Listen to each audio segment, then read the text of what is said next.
Welcome to the Bible in Slow English.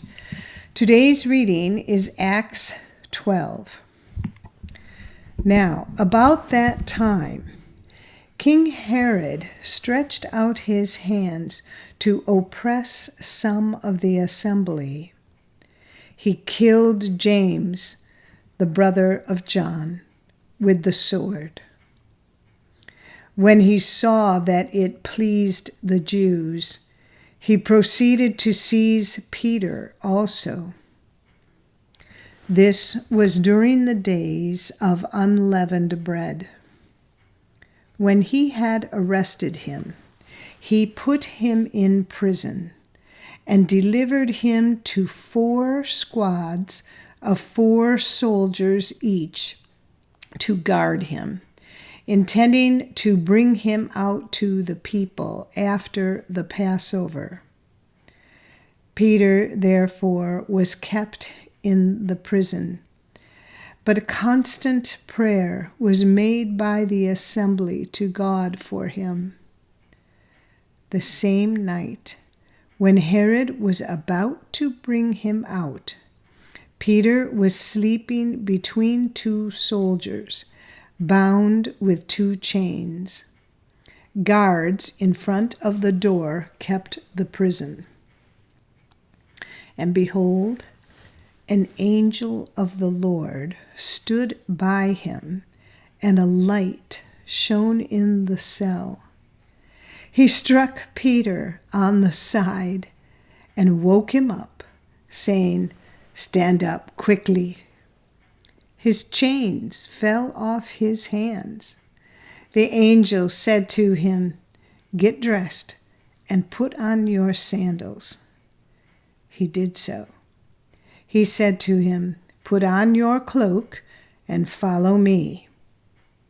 And he went out and followed him. He didn't know that what was being done by the angel was real, but thought he saw a vision. When they were past the first and the second guard, they came to the iron gate that leads into the city, which opened to them by itself. They went out and went down one street, and immediately the angel departed from him. When Peter had come to himself, he said, "Now I truly know that the Lord has sent out his angel and delivered me out of the hand of Herod and from everything the Jewish people were expecting." Thinking about that, he came to the house of Mary, the mother of John, who was called Mark, where many were gathered together and were praying. When Peter knocked at the door of the gate, a servant girl named Rhoda came to answer. When she recognized Peter's voice, she didn't open the gate for joy, but ran in and reported that Peter was standing in front of the gate. They said to her, "You are crazy," but she insisted that it was so. They said, "It is his angel." But Peter continued knocking, and when they had opened, they saw him and were amazed. But he, beckoning to them with his hand to be silent, declared to them how the Lord had brought him out of the prison. He said, "Tell these things to James and to the brothers." Then he departed and went to another place. Now, as soon as it was day, there was no small stir among the soldiers about what had become of Peter. When Herod had sought for him and didn't find him, he examined the guards and then commanded that they should be put to death. he went down from Judea to Caesarea and stayed there.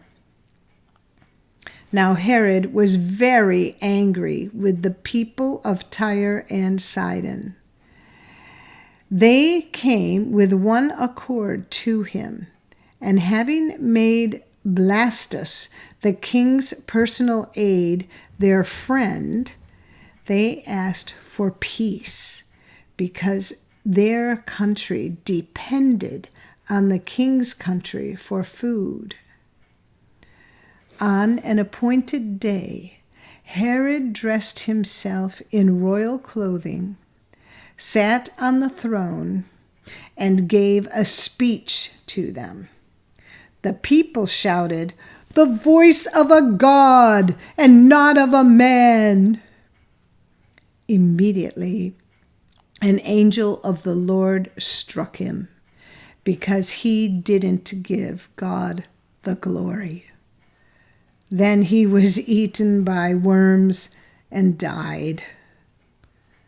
But the word of God grew and multiplied. Barnabas and Saul returned to Jerusalem when they had fulfilled their service, also taking with them John, who was called Mark. This is the end of Acts 12. Come again for the next chapter. And if you found this podcast interesting or helpful, please like us, subscribe, and share us with your friends. Thank you for listening to the Bible in Slow English. This is Janet Bennett, your reader.